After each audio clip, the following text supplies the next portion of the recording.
Hi Muses! I am so glad to be on again, now talking about fear, which has been coming up a lot, and I've been talking about it a lot, but at the same time it is something that will always keep coming up anytime you are upgrading, updating, expanding, growing, learning more and being your higher self and pursuing that soul calling purpose. Those soul nudges, you're always going to face resistance with a capital R, as Steven Pressfield says. From his book, The War of Art, definitely read it, highly recommend. And resistance is really fear. I really like to say that, and I see resistance as fear as part of me. It's the reaction energy, it's the shadow, it will always be there. And instead of battling it and fighting it and finding ways to remove it from your life and to kick it out and to repress it and to hold it down, because I found for me that it was wasting a lot of energy doing that instead of using that energy to actually create the work that the resistance was trying to stop me from creating in the first place. And so I found that my resistance was using my battle with it to stop me anyway. So it wins either way. It's the kind of thing where people talk about time management, and then you're wasting so much time trying to find ways to be more efficient, when really if you just let that go and just embrace being inefficient, you're actually more efficient in that sense. Does that make sense? And so when I think of it that way and I embrace resistance and I know that it's trying to give me a gift, and really asking the question and doing the work, and the work isn't just the actual work and painting and paintings and stuff, but actually digging deep and asking that question of what is the fear trying to keep me from? What is it trying to cushion me and protect me from? What's the pain that it's trying to avoid? What is it that it's trying to ignore? What is it that it's trying to numb me against? And this idea of facing fear as part of your creative practice.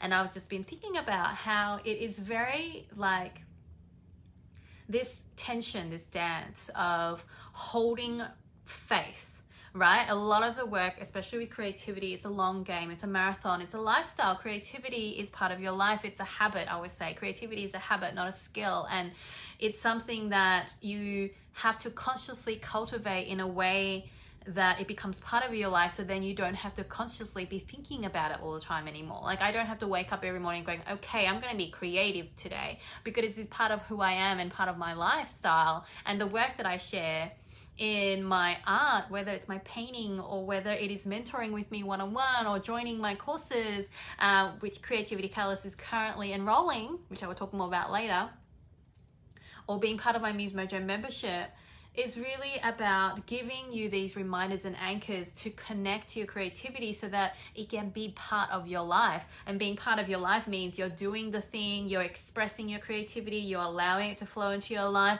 and also that your creativity is an anchor for finding the confidence and clarity and leadership and courage to become who you want to become and to be the kind of person you want to be, whether in your relationships, in your parenthood, in your business, in your job.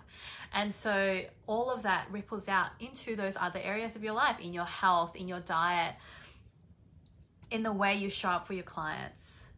And so this idea of holding that faith, of that vision, of working that creativity, of doing the work that you need to do as part of your creativity, and, you know, being clear on the vision. On the other hand, the tension of creativity is that you can't always hold to a specific.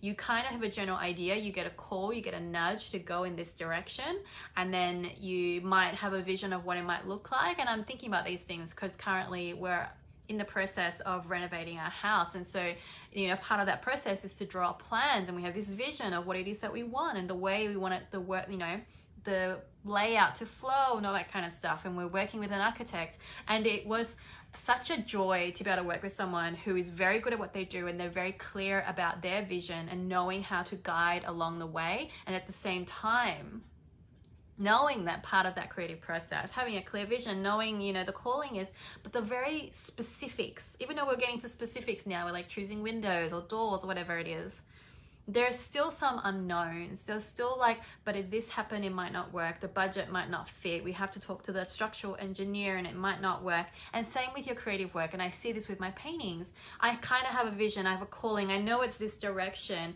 but the actual specifics of exactly what it's going to look like at the very end, no idea. No idea. And that swimming in that chaos is overwhelming and so scary. And yet, isn't that how we live our life? And isn't that how relationships are? And isn't that how we enter motherhood, right? Like you kind of have an idea, you kind of have a vision, but the exact details of how it is every day or at the end of that journey or whatever it is, it's never quite exactly what it is. And so this tension of how do you face the fear and feel those feelings and be fully scared and hold the vision and be really specific about where it is that you want to go so that you can, as you find more clarity, and at the same time the tension of like no idea what's happening, stepping out into the fog, swimming into that ocean of chaos and not knowing where the anchors are and not knowing where you're going, and still allowing that and surrendering to the flow, because flow and creativity and inspired flow, which is where productivity comes from and motivation and being inspired and really fired up to like have fun and joy and passion and drive to do your thing, that can't work if you're like too tight and too desperate and too holding on, not because of clarity or drive or the vision or the call, but because of scarcity or fear or and resistance, which is really just fear anyway. And so how do you do this dance, and how do you hold this tension, and how do you discern when you need to hold on to faith and hold on and stand up and stand your ground and draw the line and have discipline and kick your ass and just fucking push through the resistance anyway? Probably shouldn't have sworn in that. Or discerning between that or when you need to let go and surrender and allow flow and need to pause and wait for the instructions from God and the divine inspiration and the muse. When do you need to pause to allow space, or you actually have to wait a bit so you can deal with the fear and face it and to really check in what's the wound that is needing to be healed and released, which is why fear came up in the first place, because it's trying to protect you from feeling the pain of that wound. I was talking a lot about facing fear and wound and where all that came from inside my Mindful Muses group. So definitely check that out if you want to check out that training. There's also 2 trainings in there called What is Creativity and The Creative Process, which is amazing. It's actually the pre-work for Creativity Catalyst. So definitely check it out and join the group now if you haven't already. It'll be in my on my Facebook page, which is where you're at right now. In the header, or there'll be a button, I'm pretty sure you can find it. I probably should just add it in here. Let me know, DM me and I'll send you the link. But Mindful Muses, you can search it in the search bar and you can find it and join in there. Make sure you answer all the questions so that you can be approved quickly and access the training in there. I just did one which was really good about facing the fear and how that works and resistance and all that kind of stuff. And so architect, you know, and just being really amazed, having a vision, drawing the plans, being really clear, and at the same time doing this tension, this dance of going, yes, we kind of have a really clear vision, and you kind of need to, when you're building a house, just like when you're building a creative body of work, when you are changing your lifestyle, when you're becoming and living a creative life, and when your life is your masterpiece, is your art as your life, it's a long game. You're building a whole building, and there's like details and structure and you know, making a whole foundation. There's all kinds of analogies we could totally draw from this. But for me, what really struck me today was this idea of like, but at the same time, we're not sure. We have to check in with the structural engineer. There's a bit of waiting. We've got to check like measurements about things and counsel and all that kind of stuff. And so we would have to then surrender the design a bit. And so that made me think about my painting process, where you have to be clear and knowing where you want to go. Because if you don't, like the whole Alice in Wonderland thing, if you don't know where you want to go, then it doesn't matter which path you choose. You just go wherever life leads you, which is one way of living. But I imagine if you're here and you're watching, make sure you say hi. or if you're watching a replay, I totally forgot to do all these things at the beginning because I just wanted to get going and my phone's going to run out of battery soon, is that you're here because you probably have a certain level of ambition. You're type A, like me, or you know that, yes, it's great to just go with the flow and to play and to have fun, but at the same time, there is this need for purpose and meaning and intentionality and mindfulness. There's this curation and composition, right? Like, it's not just beautiful paintings because it's pretty to look at, but because there's deeper meaning behind it. There is a purpose. There is intentional messaging behind it. I'm trying to evoke a certain feeling. I'm making commentary about, like, I'm talking about my painting specifically, about how life is about chaos, but we're also always searching for structure, and yet we're always dancing that tension and trying to find the balance of that. And so with fear and creativity, can you see how the way that you handle or face or come against patterns of fear in your creative work, or in doing a new creative thing, or to try a new creative hobby, or to finally get back to the painting that you did when you were, you know, in high school that time, but then life got in the way and you kind of dropped that habit and that hobby. Those fears and patterns of fears and sabotages, or just doubts or resistance that comes up. Can you see how those same fears and resistance and patterns shows up in other areas of your life? And some of it really comes down to learning to hold this tension of keeping the faith, trusting that you are swimming not only in an ocean of chaos and craziness and life throwing unexpected interruptions and distractions at you, but also that you have available to you in an ocean and an abundance and ideas and inspiration and support and resources that life wants to give you in order to help you do this thing that you're being called to do. Whether it is planting a rose garden, writing your own recipe book, writing your own fiction, comic, graphic novel, or painting your own paintings, or whatever your creative work is, whether it is to be in a business, which is another form of creativity, or to like learn a new language. I'm obviously using painting as my thing because that's my thing. Doing that, and at the same time being able to surrender and let go, and to go with the flow, and to allow surprises to come in, and to allow a different way of seeing, and to expand your comfort zone and stretch that, and being able to embrace that discomfort in order to grow and become who you need to become in order to do the work that you need to do, and yet at the same time hold firm to the vision that you had, that you've been given, that dream, that artwork, that masterpiece, that message, that vision that you've been given. How do we walk that tension and that dance? And I realized, like, as I was thinking about this, I'm literally just thinking about this and mulling on this today.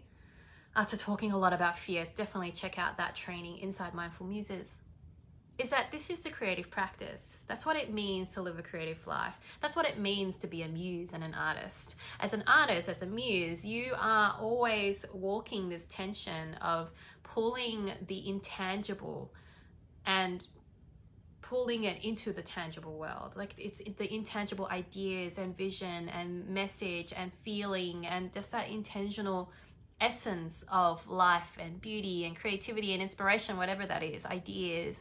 But what our job as artists, as creatives, is to pull that and to articulate it, or to form some sort of structure from that chaos of intangible feelings, essence, ideas, inspiration, and create something from it, and to form a form from it, and to pull it into the tangible world, to articulate it into words or color or sound or taste or smell, and to really craft that thing.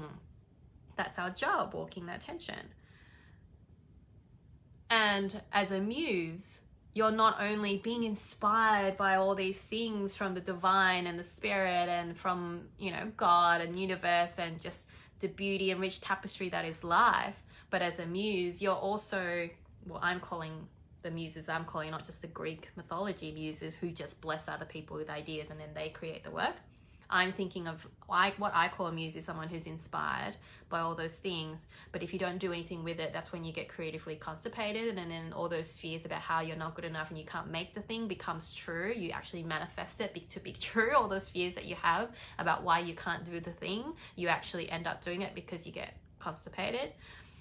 A muse is someone who gets fully inspired, and then they inspire others by creating a work, by allowing it out, by allowing that inspired flow to flow out from you. And so your creative practice, your job as an artist and as a muse, is to clear that vessel, is to get rid of those fears and not push it away or to battle it.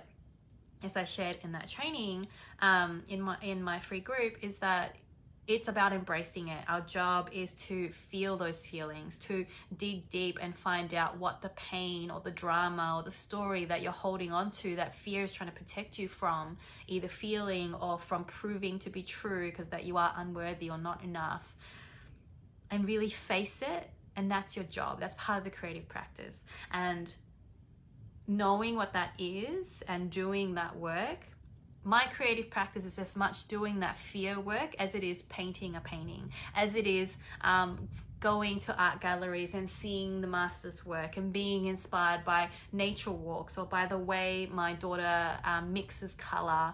You know, she's a toddler, so she has no fears, no qualms, no baggages about how she does painting like mummy, right? Creativity is a habit, it's a way of being, it's a way of living, it's a way of seeing the world. And it's not a skill. I always say this. You might need skills. You might need to improve your skills. And the irony is that a lot of the time, your skills, this is why people don't want to do the thing because they feel like they're not good enough, is that no, you can be creative. You are creative. You just don't have the skill yet. But the thing is, you're not going to improve those skills until you actually just start and you actually do it imperfectly. You embrace imperfections and you face your resistance and recognize that you're already using your creativity, but you're just coming up with excuses instead of using your creativity to come up with reasons how you can do it or why you are allowed to do it, and that you are worthy and good enough as you are today to do it. And so knowing all of that, that's part of the dance. That's part of the creative practice. That's what your job is as a creative. Even if you don't quite feel like you're allowed to label yourself as a creative, or you're not a traditional creative like I am, like I'm a painter, I'm an artist, I'm a traditional artist, I like to say, versus someone who's an artist or a master at spreadsheets or at cake making or at designing bags or doing a landscape garden, right? Your creative expression is yours. And so, where was I? How to do that dance. How to walk that tension. It's part of the creative practice. Well, then what does that creative practice look like? Are we constantly doing mindset work and meditation? Are we going to therapy about facing fear? Yeah, sure. I think that could be part of it. It's part of living your life. Facing fear and dealing with it is part of growing and being the kind of person who's, you know, looking after your personal development, your spiritual health, your emotional health, your mental health, being a better person every day to be who you were created to be without all the shoulds and musts and baggages of other people's expectations and assumptions, and being who you were made to be. So being more of you, being more of you, being more you. You know, like I would love, yes, if you talk about being authentic and stuff, I want to be me. But at the same time, I don't want it just to be me, the me of today. I want to be more me, the me that's better, the me that's more, the me that's growing. And that's still really me too. And so the work is doing that. That allows me to make more art. That allows me to be more in flow with my creativity. That allows me to improve my skills and to show up as a muse and to be a leader for my art. So what do? Are we just like therapy, all those kind of things? Well, the simple ways are to cultivate that connection daily in small ways. This is where this idea of embracing imperfection comes in, that you cannot wait for perfection in order to start, that you don't need anyone else's permission but your own to start, and start imperfectly, and to take the step that you've been shown and guided in front of you. Sure, we would all love to know the 10 or the 100 or the 1,000 steps that you're gonna need to take to get to the destination. Like, this is the specifics that we're always trying to hold on to, and that perfection likes to make us wait for. But sometimes all you're given is and guided is the one step ahead of you. And until you take that first step, you're not going to be shown the next one.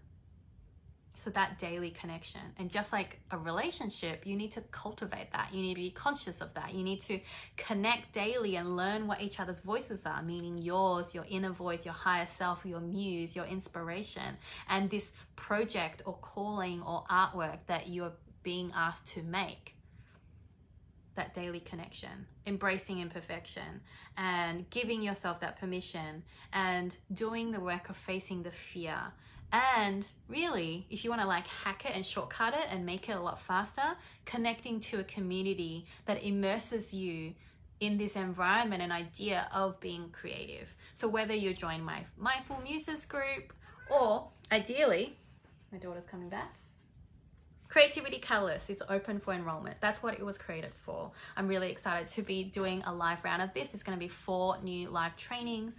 It's 25-day immersion into cultivating your creative practice. So that means it provides you with a structure so that when you have decision fatigue, or when you just don't know what you're doing because you're feeling overwhelmed by all the possibilities, and at the same time fear is really showing up, and then at the same time, it's flexible enough for you to use those prompts and actions that is provided in this immersion to spark new ideas and to give you new ways of seeing, and to give you tools to inspire your own ideas and your own prompts and your own path forward in your creative practice. Because the whole point is for you to be able to cultivate that creative practice. And part of that creative practice isn't to make pretty paintings or to explore your creativity or to cultivate that connection to your creative curiosity, which is all what you need to do. Part of it is really, again, in daily ways, to face your fear about not having enough time, about not being good enough, not having the right tools. Because we're doing it daily, although of course you could just binge watch it, there's no rules, that's the whole point. There is homework, but you're not going to be judged by your homework. It allows you to immerse in this collective energy of creativity too. It allows you to cultivate and to find your flavor and your secret recipe to your creative practice. And so that is what I will put it, that's what I need to do. I'm like, what was I supposed to be doing? I'm going to put it in the pinned comments below. You can find the link. Oh, wrong one. And if you have any questions, definitely let me know. You'll find it on my what do you call it, website. There's more information here. That's way too long. Okay, pin comment. I was supposed to share this. I'm just like feeling all talked out.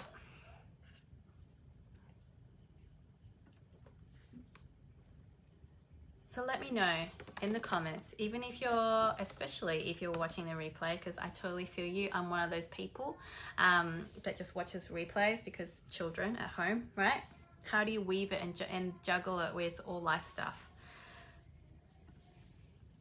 You immerse yourself in it. You allow yourself and you give yourself permission, and you do these simple, easy action steps that not only for you to like connect your creativity and do something creative and fun, is also connecting to a sense of allowing yourself to immerse in that chaotic play, but with purpose and creativity as well. And it's to challenge you to try new ways of seeing and new ways of creating, because that's my job in that Creativity Catalyst, so that you can then have access to not only do the creative thing, but then you learn new tools and new ways of sparking more creativity when you're feeling stuck in a rut or when you're feeling disconnected from your muse. So definitely check it out. It's in the pinned comment below.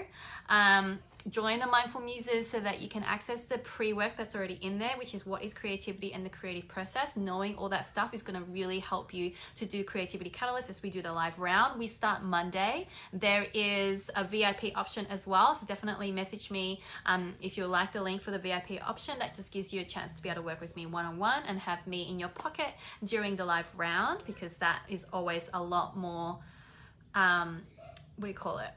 It helps boost your creative journey and expansion and growth, because I'm not attached to any of your resistance stories or baggage or fears, and I can step outside of you and be able to see the patterns and the fears and help you dig deeper to find out how you're going to be able to walk that tension of faith and fear, and of holding tight to the specifics and surrendering and letting go.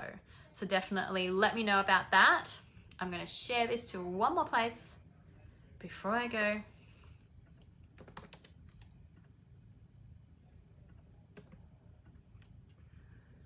What were the insights? What resonated with you? What are the fears and patterns that now you're seeing is just a disguise of fear?